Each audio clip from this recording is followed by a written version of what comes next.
आज के इस ई व्याख्यान में आप सभी का हार्दिक स्वागत है। हम रघुवंशम का प्रथम सर्ग जिसके पद्य संख्या 39 तक का अध्ययन कर चुके हैं। आज पद्य संख्या 40 से 44 तक का अध्ययन करेंगे, जिसमें राजा दिलीप पत्नी सुदक्षिणा के साथ महर्षि वशिष्ठ के आश्रम की तरफ प्रस्थान कर रहे हैं। उसका वर्णन किया जा रहा है निरंतर। उसी क्रम में परस्पराक्षी सादृश्यं दूरोज्झित वर्त्मसु मृगद्विन्द्वेषु पश्यन्तौ छन्दनाबद्ध दृष्टिषु। अन्वय करेंगे। दूरोज्झित वर्त्मसु छन्दनाबद्ध दृष्टिषु मृगद्विन्द्वेषु परस्पराक्षी सादृश्यं पश्यन्तौ। ये आगे आएगी ये क्रिया। तौ दंपत्ति गुरो वशिष्ठस्य आश्रमं जगमतु। दूरोज्झित वर्त्मसु। दूर यानी दूर नहीं, अर्थात समीप ही। उज्झित छोड़ी हुई यानी त्यागी हुई। वर्त्मसु वर्त्म यानी रास्ते, समीप में ही रास्ते को त्यागे हुए यानी रथ के निकट ही रास्ता छोड़ने वाले। छन्दन आबद्ध दृष्टिषु। छन्दन यानी रथ में, आबद्ध दृष्टिषु रथ में दृष्टि देने वाले। मृगद्विन्द्वेषु मृगों की जोड़ियों में। परस्पर अक्षी सादृश्यम। परस्पर यानी एक दूसरे में, अक्षी यानी नेत्र, एक दूसरे में नेत्र के सादृश्यम सादृश्य को, नेत्रों की समानता को, पश्यन्तौ देखते हुए। तौ दंपत्ति गुरु वशिष्ठस्य आश्रमं जगमतु। वे दंपत्ति गुरु वशिष्ठ के आश्रम को गए। पुनः दूरोज्झित वर्त्मसु छन्दनाबद्ध दृष्टिषु मृगद्विन्द्वेषु परस्पराक्षी सादृश्यं पश्यन्तौ तौ दंपत्ति गुरो वशिष्ठस्य आश्रमं जगमतु। दूरोज्झित वर्त्मसु। दूर यानी समीप ही यानी दूर नहीं, समीप ही। उज्झित छोड़ी हुई। वर्त्मसु मार्ग यानी निकट ही रास्ता छोड़ने वाले। किसके निकट? रथ के निकट ही रास्ता छोड़ने वाले।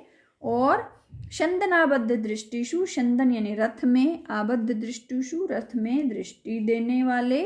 मृगद्विन्द्वेषु मृग की जोड़ियों में। सप्तमी विभक्ति लगी है इन सभी पदों में। परस्पर अक्षी सादृश्यम। परस्पर यानी एक दूसरे की, अक्षी यानी आंखों में, सादृश्यम सदृशता को यानी समानता को, पश्यन्तौ देखते हुए वे दंपत्ति गुरु वशिष्ठ के आश्रम को गए। तो यहाँ पर दिलीप जो मृगियों में यानी जो हरिणियां हैं उनमें सुदक्षिणा का नेत्र सादृश्य देखते थे, और सुदक्षिणा मृगों में यानी हरिणों में दिलीप का नेत्र सादृश्य देखती थी। ये कहने का तात्पर्य यानी वो रथ पर बैठ करके जा रहे हैं, तो मानो रथ के निकट जो रास्ता छोड़ने वाले हैं और रथ में ही दृष्टि लगाई हुई जो मृगों की जोड़ियां हैं उनमें परस्पर एक दूसरे की आंखों की समानता राजा दिलीप और सुदक्षिणा देख रहे हैं। वो समानता कैसे कि सुदक्षिणा मृग में राजा दिलीप के नेत्रों का सादृश्य, और दिलीप हरिणियों में, मृगियों में सुदक्षिणा के नेत्रों का सादृश्य। अग्रिम पद्य। श्रेणीबन्धात् वितन्वद्भिरस्तम्भां तोरणसृजं सारसैः कलनिनादैः क्वचिदुन्नमिताननौ। अन्वय करेंगे। श्रेणीबन्धात् अस्तम्भां तोरणसृजं वितन्वद्भिः कलनिनादैः सारसैः क्वचित् उन्नमिताननौ तौ दंपत्ति गुरोर्वशिष्ठस्य आश्रमं जगमतु। ये अपनी तरफ से लगाएंगे। श्रेणीबंधात्, श्रेणीबंध होने से, श्रेणीबंध यानी पंक्तिबद्ध होने से। पंक्तिबद्ध होने, पंचमी विभक्ति लगी है तो से लगेगा कारक विभक्ति चिन्ह। पंक्तिबद्ध होने से। अस्तंभाम, अस्तंभाम, स्तंभाम और अस्तंभाम यानी आचार स्तंभ से रहित, आधार स्तंभ से रहित, स्तंभ से रहित। तो पंक्तिबद्ध होने से और आधार स्तंभ से रहित।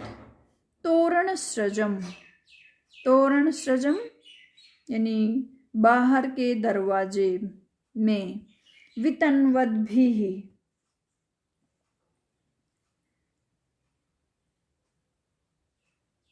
तोरण सृज किसे कहते हैं पहले देखा हमने। तोरण सृजम, तोरण सृज कहते हैं, तोरण यानी जो बाहर का दरवाजा होते हैं उसमें जो पुष्पमाला लटकी रहती है उसको तोरण सृज बोलते हैं। तो पंक्तिबद्ध होने से, आधार स्तंभ से रहित, बाहर के दरवाजे में फूलों के माला की शोभा को, वितनवद भी शोभा को करते हुए, कल निन्नादई सारसई ही, कल निन्नादई यानी मधुर ध्वनि के द्वारा, सारसई ही सारस पक्षी विशेष है, यानी इस सारस पक्षी विशेष के द्वारा क्वचित कहीं पर, उन्नमिताननौ, उन्नमित यानी ऊंचा मुख करके, उन्नमित ऊंचा मुख, ऊंचा करके, आननौ किसको, मुख को ऊंचा मुख करने वाले, तौ दंपत्ति गुरु वशिष्ठ आश्रमम जगमतु, वे दंपत्ति गुरु वशिष्ठ के आश्रम में पहुंचे। यानी पंक्तिबद्ध होने से और आधार स्तंभ से रहित, बाहर के जो दरवाजे में फूलों की माला की शोभा को करते हुए के समान, अव्यक्त और मधुर शब्द वाले सारस पक्षियों के कारण कहीं पर ऊंचा मुख करने वाले वे दंपत्ति गुरु वशिष्ठ के आश्रम को गए। यहाँ पर जो दिलीप और सुदक्षिणा जब वशिष्ठ के आश्रम की तरफ जा रहे हैं तो रास्ते में जितने जो भी प्राकृतिक सौंदर्य हैं, जो भी प्राकृतिक उपादान हैं, उन सभी का यहाँ पर वर्णन किया जा रहा है, जैसे यहाँ पर सारस पक्षी का किया गया है। अग्रिम पद्य। पवनस्यानुकूलत्वात् प्रार्थना सिद्धि संसिनेः रजोभिस्तुर्गोत्कीर्णैः अलकवेष्टनौ। अन्वय करेंगे। प्रार्थना सिद्धि संसिनेः पवनस्य अनुकूलत्वात् तुर्गोत्कीर्णैः रजोभिः अस्पृष्टा अलकवेष्टनौ तौ दंपत्ति गुरो वशिष्ठस्य आश्रमं जगमतु। प्रार्थना संसिद्धि संसिने यानी प्रार्थना सिद्धि संसिने, प्रार्थना की सिद्धि यानी सफल मनोरथ के सूचक। पवनस्य अनुकूलत्वात्, पवन यानी वायु के, अनुकूलत्वात् अनुकूल होने से, यानी प्रार्थना सिद्धि संसिने यानी अभिलाषा की सफलता के सूचक, पवन की यानी वायु की, अनुकूलत्वात् अनुकूलता से, यानी अनुकूलता से क्या कि गंतव्य जो दिशा है उसके सामने होने से। तुर्गोत्कीर्णैः, तुरग यानी घोड़े, और उत्कीर्णैः उठाई हुई यानी घोड़ों के द्वारा, घोड़ों से उठाई हुई यानी घोड़ों के खुरों से उठी हुई। रजोभिः, रज कहते हैं धूल को, धूल के द्वारा यानी धूलों से। अस्पृष्ट, अस्पृष्ट यानी जिसको नहीं स्पर्श किया है, अस्पृष्ट। अलक वेष्टनौ, अलक और वेष्टन, अलक यानी सुदक्षिणा के अलक और राजा के मुकुट वाले। तौ दंपत्ति गुरु वशिष्ठस्य आश्रमं जगमतु, वो गुरु वशिष्ठ के आश्रम को गए। यहाँ पर वायु की अनुकूलता और का पता चल रहा है, और ये भी पता चल रहा है कि जो घोड़े दौड़ रहे हैं तो उनके खुरों से जो उठी हुई धूल है वो धूल सुदक्षिणा के अलग नेत्र को स्पर्श नहीं कर पा रही है, और राजा का जो मुकुट है उसको भी वो स्पर्श नहीं कर पा रही है। अग्रिम पद्य। सरसीश्वर विंदानां वीची विक्षोभ शीतलम आमोद मुख जिगृंतौ स्वनिश्वासानुकारिणम। अन्वय करेंगे। सरसीसु, सरसीसु यानी तालाब। सरसीसु वीची विक्षोभ शीतलम स्वनिश्वासानुकारिणम अरविंदानाम आमोदम उपजिग्रंथौ। फिर यही क्रिया जोड़ेंगे। तौ दंपत्ति गुरु वशिष्ठ से आश्रम जगमतु। सरसीसु तालाबों के, वीची विक्षोभ शीतलम, वीची वीची यानी तरंग, तालाबों की तरंगों के, विक्षोभ तालाबों की तरंगों के चलने से, शीतलम ठंडे, और स्वनिश्वास अनुकारिणम और अपने निश्वास का, अनुकारिणम अनुकरण करने वाले, अरविंदानाम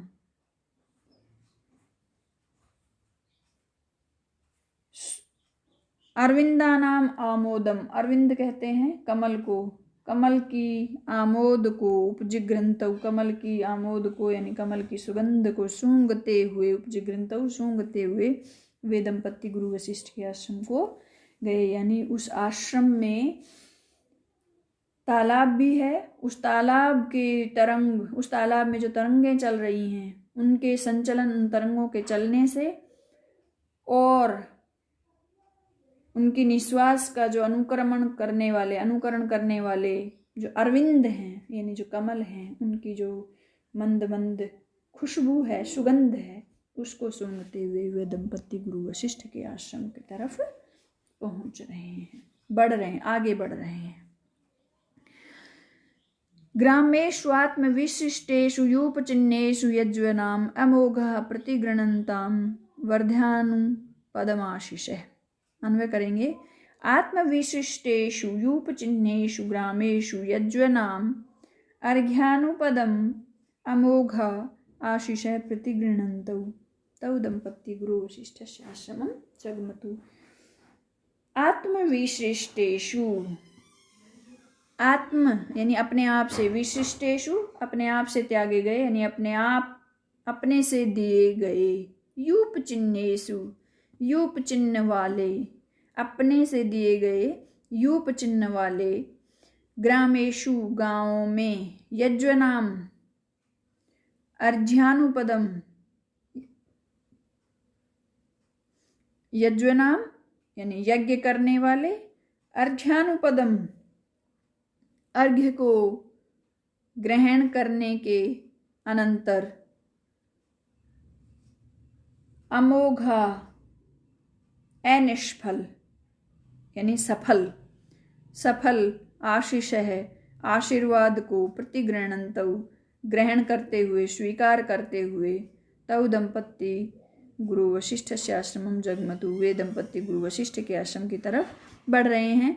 यहाँ पर जो गांव के वृद्ध हैं उनके प्रति भी सहृदयता प्रदर्शित करते हुए दिलीप एवं सुदक्षिणा आगे बढ़ रहे हैं। और इस पद्य में बताया गया है कि अपने स्वयं के द्वारा दिए गए यूप चिन्ह वाले गांव में यज्वनाम अर्घ्यानुपदम अमोघा आशीष प्रतिगृह्णन्तौ विधि पूर्वक यज्ञ करने वाले जो याज्ञिक हैं उनके अर्घ्य को ग्रहण करने के अनंतर जो अमोघा आशीष है यानी सफल आशीर्वाद को ग्रहण करते हुए वो दंपत्ति निरंतर आगे बढ़ रहे हैं, यानी महर्षि वशिष्ठ के आश्रम की तरफ बढ़ रहे हैं।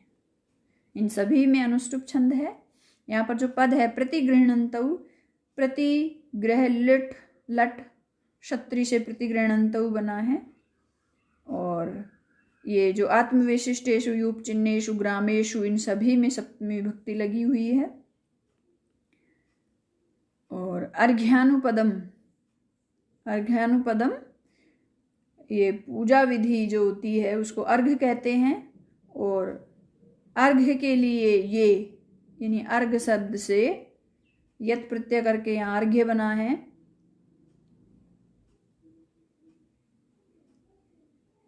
और अर्घ्यानुपदम यानी पदस्य पश्चात अनुपदम, पश्चात के अर्थ में यहाँ पर अव्ययभाव समास भी हुआ है।